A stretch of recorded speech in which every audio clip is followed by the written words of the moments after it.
Good morning friends. दोस्तों, ये Navamsa chart निकालने की कैलकुलेशन है आपके सामने। जैसा कि आप सभी जानते हैं कि नवांश चार्ट जो है वो लग्न कुंडली की आत्मा होती है। यानी D1 चार्ट में लग्न कुंडली में जो ग्रह बैठे होते हैं वो आपको कैसा फल देंगे, अच्छा या बुरा, उसे हम नवांश चार्ट से कंफर्म करते हैं। इसे चालू भाषा में D9 चार्ट्स भी कहा जाता है। ये एक्सरे है आपकी लग्न कुंडली का, या यूं समझे कि 16 स्वर्ग कुंडलियां आपकी लग्न कुंडली की एक्सरे होती है। दोस्तों, यहाँ एक्चुअली आपको चार्ट नहीं नजर आ रहा है नवांश का। नवांश निकाला कैसे जाता है उसकी कैलकुलेशन में आपको बता रहा हूं। दोस्तों, 3 अंक याद रखिए। सबसे पहले 195। अब 195 क्या है ये मैं बताता हूं आपको। जैसा कि आप देख रहे हैं, मेष, वृष, मिथुन, कर्क, सिंह, कन्या, तुला, वृश्चिक, धनु, मकर, कुंभ, मीन। चर स्थिर द्विस्वभाव, चर स्थिर द्विस्वभाव, चर स्थिर द्विस्वभाव, चर स्थिर द्विस्वभाव। 195 फार्मूला यही फिट होगा।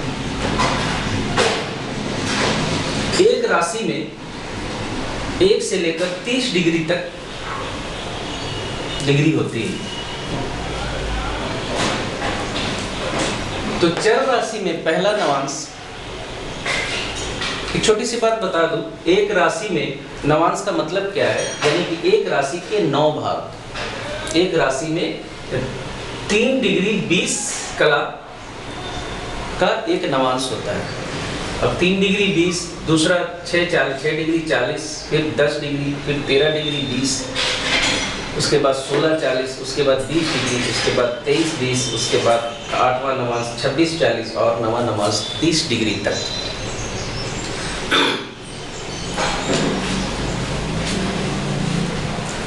चर राशि में पहला नवांश जो होता है उसी राशि का होता है। चर राशि में पहला नवांश उसी राशि का होता है। ये दोस्तों हुआ आपका 1,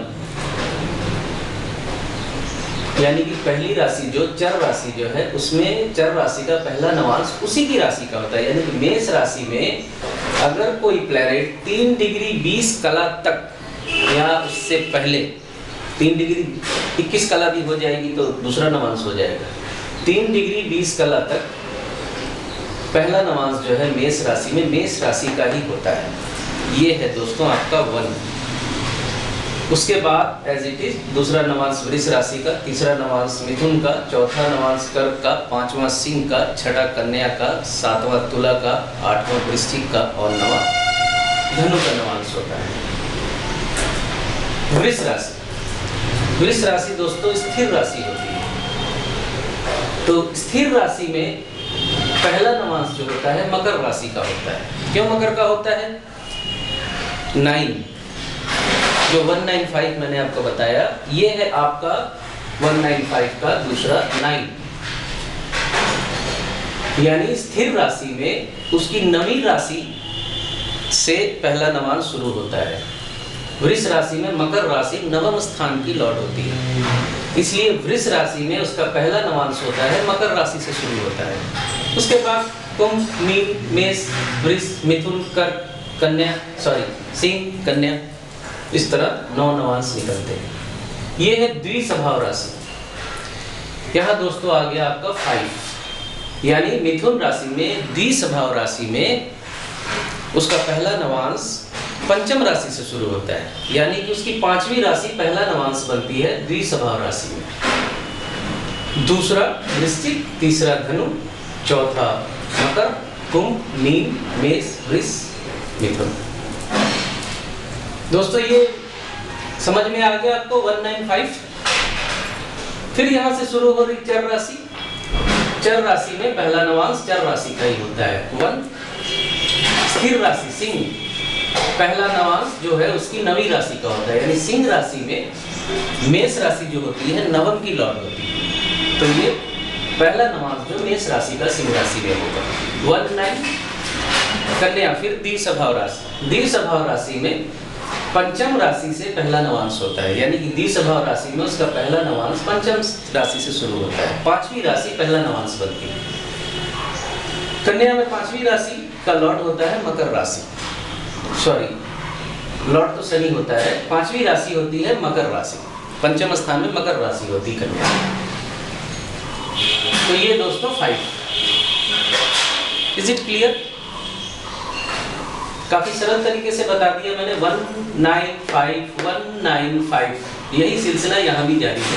तुला राशि में पहला नवांश तुला का, वृश्चिक राशि में पहला नवांश उसकी नवी राशि यानी कर्क राशि का, वृश्चिक में कर्क राशि नवम स्थान पे होती है।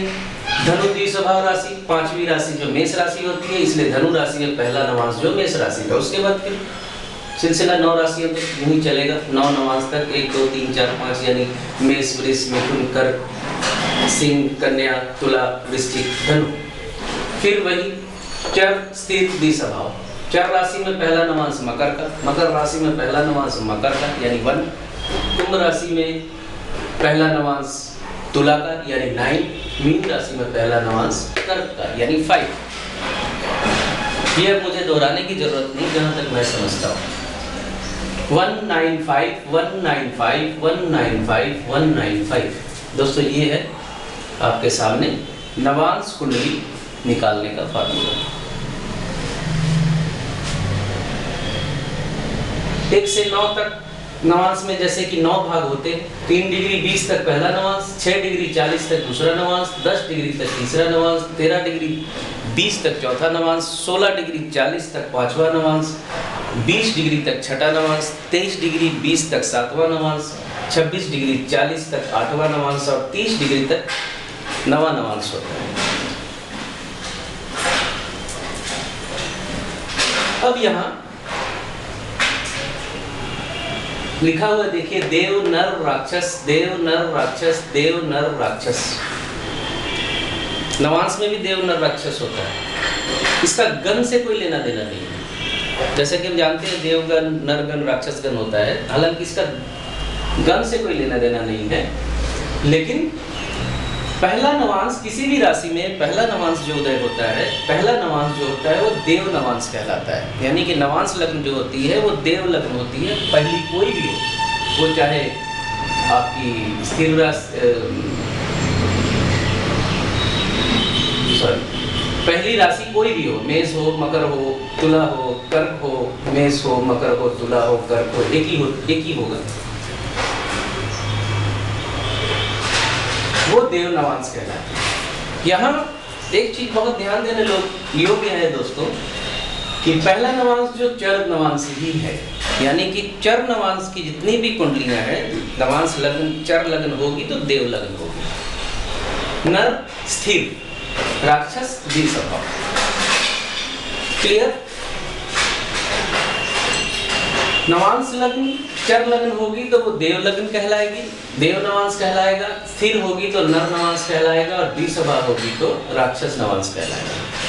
दोस्तों, ये थी आपकी नवांश कुंडली की कैलकुलेशन करने का तरीका, जो कि मैंने कोशिश की है काफ़ी सरल तरीके से समझाने की, और मुझे आशा है कि आपकी समझ में आ गया होगा कि लग्न चार्ट अगर आपके सामने है और प्लैनेट्स की डिग्री अगर आपके हाथ में है, तो आप सॉफ्टवेयर में कैलकुलेशन ना करते हुए भी 2 मिनट के अंदर आप नवांश कुंडली बना देंगे डिग्री के हिसाब से।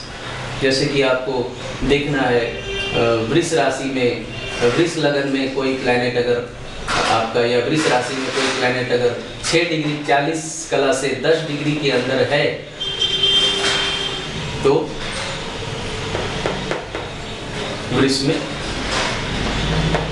ये आपका मीन राशि हो, नवांश मीन का होगा 10 डिग्री तक के अंदर अगर है। 3 डिग्री 20 कला के अंदर तक है तो मकर का नवांश उदय होगा।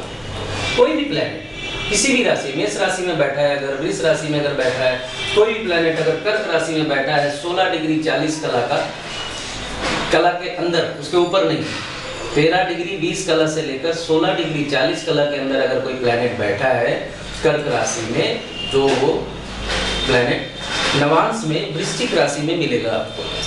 यह टेस्ट कर सकते हैं। वर्गोत्तम प्लैनेट, जैसा कि हम जानते हैं, उच्च प्लैनेट के बाद वर्गोत्तम प्लैनेट आपकी कुंडली में उच्च के बाद अच्छा फल देता है, यानी उच्च का प्लैनेट सबसे अच्छा फल देता है, उसके बाद दूसरा नंबर वर्गोत्तम प्लैनेट का आता है। तो दोस्तों यहाँ अगर मेष राशि में कोई प्लैनेट अगर 3 डिग्री 20 कला के अंदर बैठा हुआ है और मेष राशि में पहला नवांश उसका मेष में ही उदय हो रहा है, तो कोई प्लैनेट अगर चर राशि में 3 डिग्री 20 तक बैठा हुआ है उसके पहले तक, तो वो नवांश में मेष में ही होगा, यहाँ भी मेष में ही है, तो ये प्लैनेट आपका वर्गोत्तम कहलाएगा। इसी तरीके से जैसे वृष में कोई प्लैनेट अगर आपका 13 डिग्री 20 कला से लेकर 16 डिग्री 40 कला के बीच बैठा हुआ है, तो वो वहाँ नवांश में वृष राशि में बैठा होगा, तो वो प्लैनेट वर्गोत्तम कहलाएगा। इसी तरीके से ये सारी कैलकुलेशन चलेगी। मिथुन में अगर कोई प्लैनेट बैठा हुआ है आपका 26 डिग्री 40 कला से लेकर 30 डिग्री तक के अंदर, तो वो नवांश में मिथुन राशि में ही बैठा होगा। इस तरह वो प्लैनेट वर्गोत्तम कहलाएगा। ये और वर्गोत्तम प्लैनेट की कैलकुलेशन जैसा कि आप जानते हैं नवांश कुंडली से ही की जाती है। ठीक है दोस्तों, नवांश कुंडली निकालने का एक आसान तरीका मैंने आपको समझाया। मुझे आशा है कि आप सबकी समझ में आया होगा। अगली मुलाकात के लिए विदा।